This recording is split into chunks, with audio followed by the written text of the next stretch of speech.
Hello, my name is Joe Palanzo, and welcome to our Martial Arts in America program. Today we have with us Edmund Kealoha Parker.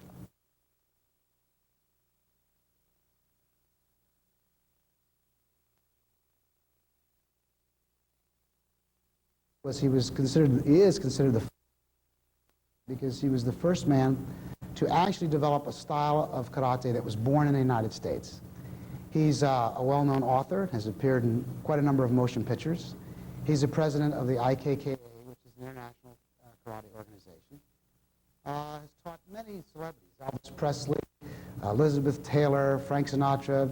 Quite an interesting man, and I wish to welcome you to our program, Mr. Parker. Hello. Nice to be here. You've been known as a magician of motion or a genius of motion. At what point did you know that your original ideas were more valid than some of the more traditional concepts used in martial arts? Well, first of all, Joe, I grew up in Honolulu. And Honolulu, as you well know, there's a tremendous amount of Oriental influence. But it's also an American environment, and many of the things that had been passed off to us in terms of working on the street didn't quite work. As a street fighter, I think, a fairly good street fighter. I discovered that, hey, a lot of their philosophies did not work in our environment, and that a good street fighter and a good boxer definitely had merit. So you think, well, your Hawaiian ancestry, you are the great-great-grandson of the last king of Hawaii, if I'm not mistaken. Well, he was not the last king, but he was the king of kings, yes. Do you think that your ancestry and the Hawaiian culture aided you or worked against your favor in your martial arts? I think it aided us, because of the climate that we have in Hawaii all year round. We don't have seasonal changes. So we're pretty much athletically inclined all year round, and I think that aided me immensely. Physical activity was always part of my life.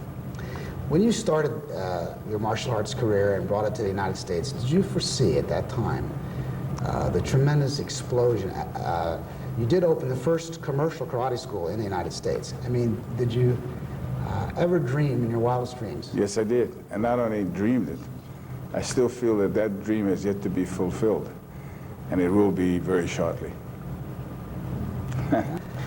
You were also the first Caucasian who was invited to participate in the Chinese Kuns in San Francisco, the martial arts places, with Professor Lau. Can you tell us any interesting stories? Or? Well, there were a lot of interesting stories. You see, once I got involved with them, and I was very curious. I wanted to know what they had to offer, and on occasion, not being cocky or anything, I just wanted to try them out. Physical activity is a proof of the pudding, And they discovered, as well as I discovered, that I had a lot to offer, and that some of my concepts and principles were indeed valid. Now, the reason I got involved real heavy with that particular professor is that, you see, during the time they had tongs. You remember they had those tong wars up in San Francisco and other areas. The tongs, which syndicates had brought in some of these martial artists to teach their different tongs. And Lao Bin was one of them. And at the time, I could not publicize the fact that he was there because he had come into the country and had lived in the country illegally. But he's now since gone, and so there's no problem there. That's very interesting. Yes, it is. Your personal philosophy, the philosophy that you want to leave behind you for the martial arts, can you tell us a little bit about that? Well, first of all, this is an American environment. I'm proud to be an American. And I got to tell you, Joe, I was a witness to December 7th. I was only 11 and a half years old, but much, much old enough to remember that which went on. Pearl Harbor. Pearl Harbor, certainly. I watched the bombing. I watched the only one dogfight they had in the air between a P-40 and a Zero.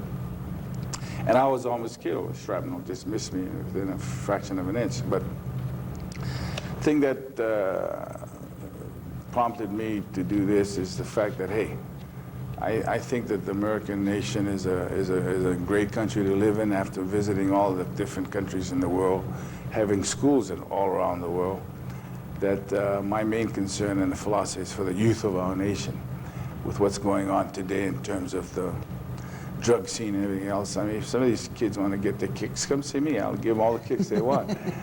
But it'll be something that I think that'd be very beneficial. Not only will it be beneficial to them, but I think it could be a very valid and lucrative occupation. Mr. Parker, in 1964, you were the first man to start a karate tournament that we've come to accept today, inviting all styles and individuals, whether you had a personal liking or disliking for them. As a matter of fact, the first one was attended by Bruce Lee, which helped catapult his career. Can you tell me what prompted you initially to do this? Well, first of all, I wanted others, I kept hearing, oh, my style is better than this guy's style and everything else. And oftentimes it's not the style, it's the man, as you all know. Yes, on occasion it's, like in a Indianapolis speed race, it definitely is an automobile, but it's the driver with the automobile that oftentimes is a deciding factor. And so that basically, is why. And when Bruce, you contacted Bruce Lee, he came and performed. Well, when I saw Bruce Lee, a friend of mine was named Jim Lee, and there's no relationship. We always compared notes. He always would come to me and say, hey, this is what my Kung Fu professor taught me. What do you think it means? He was never told what it was meant. It's like learning a language, learning how to pronounce it, and never ever learning what each word meant. So I would give him 3 or 5 interpretations of what I thought it meant, and a lot of times he'd get so excited. But we conversed constantly over the years. Then he said, hey, you got to see this guy. I said, oh yeah, who is he? He said, he's a young little kid. He's a little cocky, but you got to see him, and with your influence, I think you could get him into the industry. When I went up there and flew up to San Francisco and then on into Oakland and saw Bruce, he was good. I got to tell you, he was good. And so I did think that with him on the screen, he would increase our industry in terms of enrollment 1,000%. And that's exactly what happened. Sure so did. that's why I invited him to come down to the tournament there in 1964 to show others that while they thought what they had was the greatest, that there are others that have something to contribute. Chuck Norris, who is a very popular name today, was also a person who won your tournament, and that catapulted. Well, Chuck got his popularity at that particular tournament. And it was through my introducing him to Bruce and everything else. That's how he got introduced into the movie industry, where Bruce had him come in as an actor, and they did some pictures together. And that's what sprung Chuck on his way. And I'm happy for him. He's doing very well.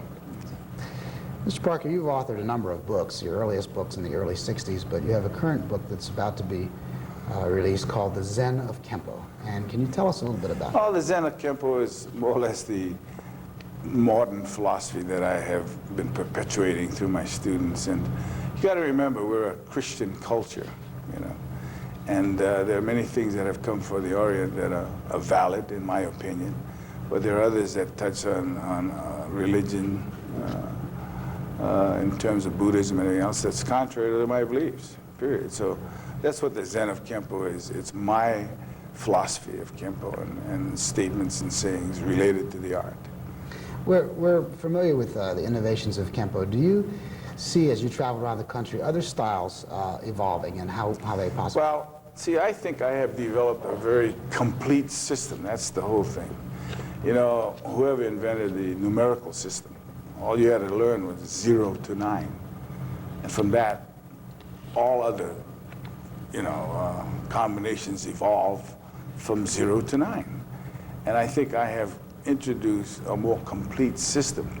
Now, each and every one of us, when we get a system, will immediately and naturally develop it to our own style, because we have to tailor principles to the individual concerned. You're quite a problem solver, and both in the martial arts and in the organizations that you run. Do you have any advice for young people as to how to solve some of their problems, their solutions? Well, problems have compounded, as you all know. I know in one particular case, and to me this is more gratifying in this particular story I'm about to tell you, where a parent came into the office, asked to see me, closed the door, started to cry, and my first thought was, wow, what did my instructor do to a student? And he came up and said, I'm sorry, these are tears of joy. But something occurred yesterday that touched me deeply. I said, well, what was that? He said, you see, my son and I have been talking to each other every other weekend because of a divorce in the early years of our marriage. My son goes to my ex-wife one weekend, and the other he comes to me. He said, as a result of that situation, whenever he would converse with me, he'd converse with me back to back, not face to face. He said yesterday, because of the confidence that he has developed in the time that he's been here, he faced me face to face for the first time in my lifetime. And not only that, he challenged my authority. I said, wow, we better put a stop to that. He said, no, I don't think you understand it. Yesterday he became a man, and that to me was worth all the training. So. Mr. Parker, this is a question I'd like to ask about. Do you have any pet peeves or things that in the martial arts that irritate you? Well, yeah, I think one of the pet peeves I have is the fact that the American public of the opinion that you have to be Oriental in order to make what we have work. You know, all you have to be is an offspring of God, have 2 eyes, 2 arms, can chew gum and walk at the same time. That's it. And you can be just as good as anybody else. That's the way I look at it. It's not restricted to a race or people. Great. Thank you, Mr. Parker. We're going to take a break for a few minutes and look at a fitness tip by John Collins.